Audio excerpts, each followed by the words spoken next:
My husband works afternoons. He goes in at 3 o'clock and gets off at 11:30.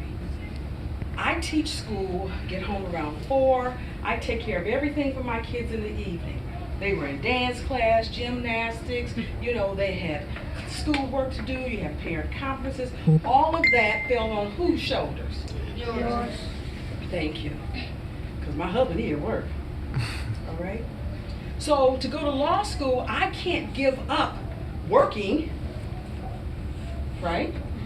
So that means if I want to do this, I have to continue to work full time and go to law school at night.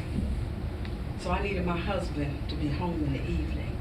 So I wrote a letter to Ford Motor Company in Dearborn and told them I need them to change his schedule because I'm going to law school and I need him in the evening. And guess what? It happened. You got that right. I've advocated all my son's life for him and his education pursuits, and so I was going to advocate for me. And so they changed it. And so I taught full-time at Cleveland Heights High and attended law school at night. I survived on 3.5 hours of sleep for 3.5 years. Woo. Legend. Challenge, but not impossible. Did you hear that? Challenge, but not impossible. And I'm nothing special. Nothing special about me, except for a desire, dedication, and determination. That's all it was. And a belief in God that He could pave the way. That's all it was. It's no different from you, or anyone else in this classroom. Set your sights on something and just keep moving towards it no matter what. And then, after I finished law school, there's something else you have to do. You have to take something called the bar exam. 3 days in Columbus, 24 essays. You have a half an hour on each one to write, and 200 multiple choice questions. There are 24 areas of law in the state of Ohio. When you write those essays, you have no idea what the subject matter is. They're not telling you what it is. They give you a paragraph that they call a fact pattern. And you then have to tell them what the law is. You have to tell them how to resolve it. That all has to come from here. And I'm going to tell you, it is no treat. So you take the exam in July, and how long do you think they make you wait to get results? Any good guess? Yes. A year. How long? What did you say? A year. Oh, I'm glad not that long. Let me try this young lady. A couple months. It is a couple of months. 3 months. It's usually the end of October, the 1st of November. But you're on pins and needles because all of your opportunities are based on those results. Because everyone who graduates from law school is a lawyer. But to become an attorney, you must pass the bar. So all attorneys are lawyers, but not all lawyers are attorneys.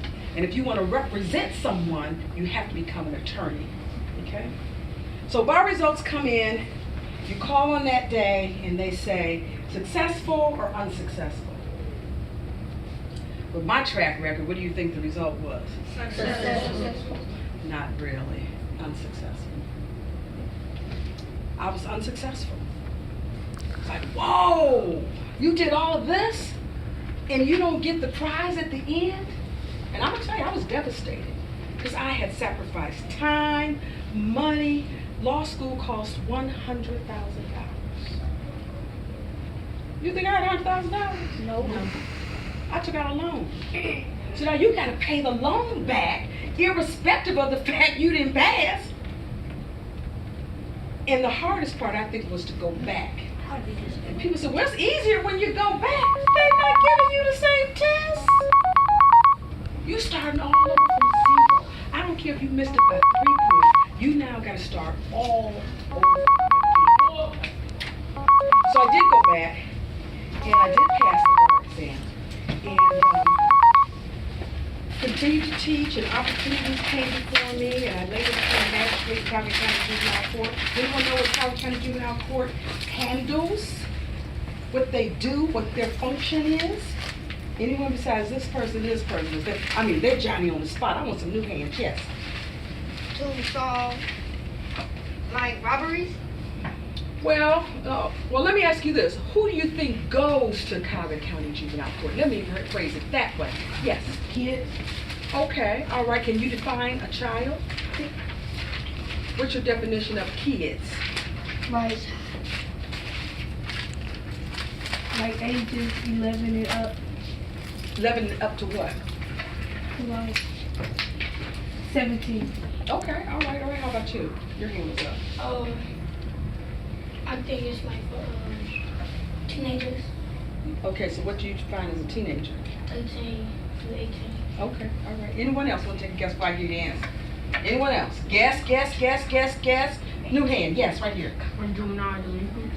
Okay, we're gonna talk about that, but I mean, what are the ages? What do you think? Think. Okay, I'm gonna take you two because your hand is up. 13 to 19. You said 13 to what? 19. 12 to? 17. 11 and 17. Not to like 15.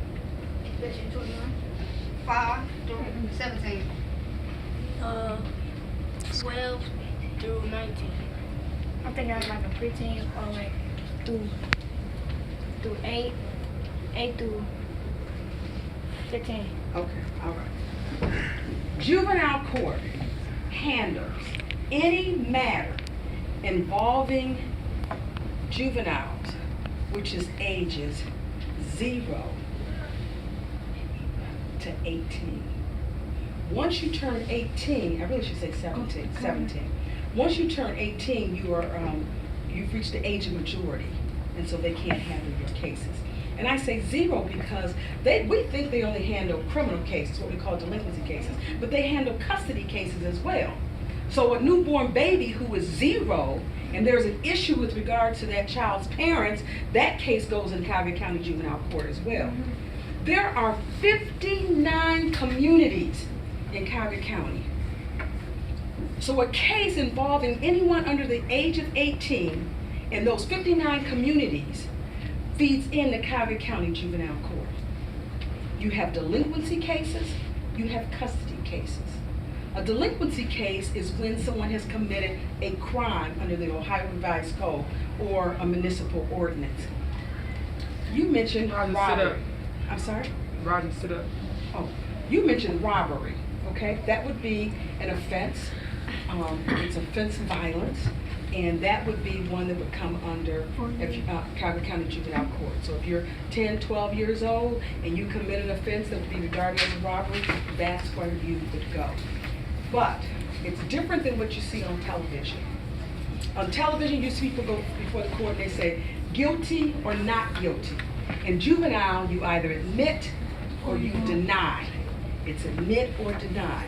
And if you are found to have committed the offense, we say that you are delinquent. We don't say that you're guilty. You're found delinquent. You can be under the jurisdiction of juvenile court up to the age of 17 when the offense was committed. But if you get committed to a juvenile facility, it's till age 21. Juvenile life is called to age 21. That's when you can be let out. So there are individuals who have committed heinous crimes, very heinous crimes, even taken someone's life. If they're tried as a juvenile, if they're tried as a juvenile, then if they're committed to an institution, they can get juvenile life, which is to age 21. Now, I'll tell you this. Once you hit age 14, we can try you as an adult in Ohio. So you don't go into juvenile court. You come downtown with the big boys with me. I'm in the Court of Common Pleas. I'm in the tower. I hear murder, rape. I hear all those serious cases. Can send someone to the death chamber. That's where I am. So you commit an offense and you're 14 years old. You can very well come downtown to the big boys. Now you can't get the death penalty as a juvenile, but you can get life in prison. You know, you commit adult crimes, adult offenses, heinous offenses, then they treat you like an adult. But that's the juvenile system. And I know I'm just kind of brushing over some things. 1 second.